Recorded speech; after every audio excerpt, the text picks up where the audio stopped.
Hello every one, ഇനി നമുക്ക് അടുത്ത സ്ലീവ് കട്ട് ചെയ്യുന്നത് എങ്ങനെയെന്ന് നോക്കാം. സ്ലീവ് കട്ട് ചെയ്യാനായിട്ട് ആദ്യം നമുക്ക് ഈ ലൈനിങ് തുണിയിൽ നീളവും വീതിയും ഒക്കെ കിട്ടുമോ നോക്കിയിട്ടാണ് നമ്മൾ വെട്ടാനെടുക്കുന്നത്. ചില ലൈനിങ് തുണിയിൽ നമുക്കത് കിട്ടത്തില്ല. സ്ലീവ് കട്ട് ചെയ്യാൻ വേണ്ടിയിട്ട് ആദ്യം താഴെ തുണി ലെവൽ ചെയ്യുക. അത് കഴിഞ്ഞിട്ട് 1/2 ഇഞ്ച് മാർക്ക് ചെയ്തു. അതിനുശേഷം 11 ഇഞ്ച് നമുക്ക് സ്ലീവിന് വേണം. 11 ഇഞ്ച് മാർക്ക് ചെയ്തു. ഓപ്പോസിറ്റ് സൈഡും ഷേപ്പിന് വേണ്ടിയിട്ട് നമ്മൾ 4 ഇഞ്ച് മാർക്ക് ചെയ്തു.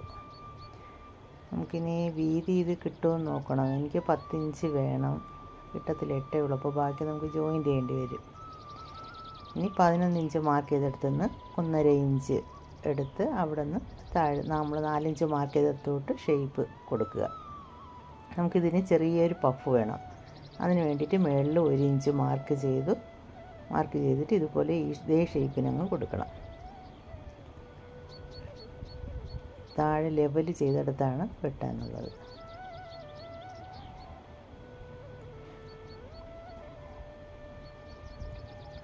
അതേ ഷേപ്പിന് വെട്ടിയെടുത്തിട്ട് മുകളിൽ നോച്ചസ് കൊടുത്തു. ഇനി നമ്മൾ കൈക്കുഴിയുടെ ആ ഷേപ്പ് കൊടുക്കാനായിട്ട് തയ്ക്കുന്ന സമയത്താണ് കൊടുക്കുന്നത്. ഞാൻ ലൈനിങ് ഒക്കെ വെച്ച് തയ്ച്ച് മറിച്ചിട്ടതിന് ശേഷമേ ഷേപ്പ് കൊടുക്കത്തുള്ളൂ. ഇനി നല്ല തുണിയിൽ ഇതുപോലെ മടക്കിയിട്ടിട്ട് അതിൻ്റെ മീതെ അതുപോലെ വെച്ച് നമുക്ക് വെട്ടിയെടുക്കാം. ലൈനിങ് തുണി എക്സ്ട്രാ കുറച്ച് വിട്ട് വേണം വെട്ടാനായിട്ട്. തയ്ച്ചതിന് ശേഷം നമുക്കതെല്ലാം ഷേപ്പ് ചെയ്തെടുക്കാം.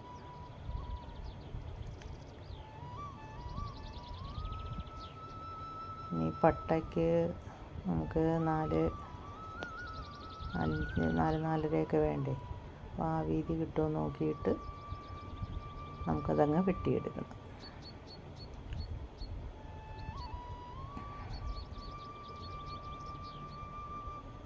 പട്ടയ്ക്ക് വേറെ തുണി തികയത്തില്ല. ഇതിനടിയിൽ ഇനി പീസ് വെച്ചാൽ തന്നെ പറ്റത്തുള്ളൂ. വേറെ തുണി പീസ് വെച്ചിട്ട് പട്ട വയ്ക്കാം. അതും വീതി കുറവാണ്.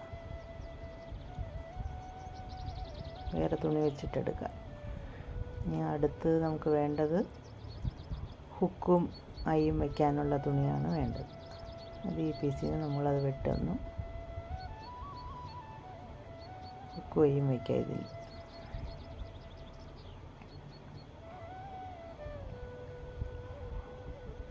അതിനെ ബാക്ക് പീസിലത്തേക്ക് എടുക്കാം. ബാക്കി വരുന്നത് ഇത് കഴുത്തിൽ ഹെമ്മിങ് ചെയ്യാനായിട്ട് ക്രോസ് പീസ് എടുക്കാം.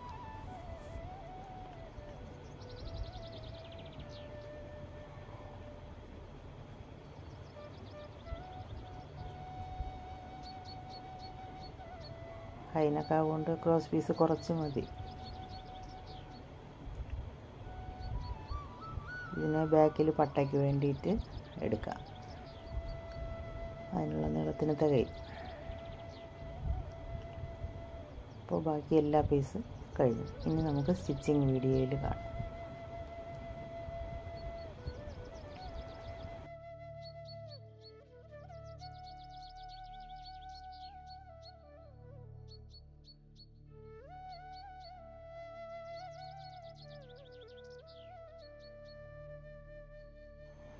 ഇത് തയ്ച്ച് തീരുന്നത് വരെ ഇതിൻ്റെ ഒരു വേസ്റ്റും കളയരുത്. എല്ലാം സൂക്ഷിച്ച് വെക്കണം. തയ്ച്ച് തീരുന്നതിന് ശേഷം വേസ്റ്റ് കളയും. Thank you.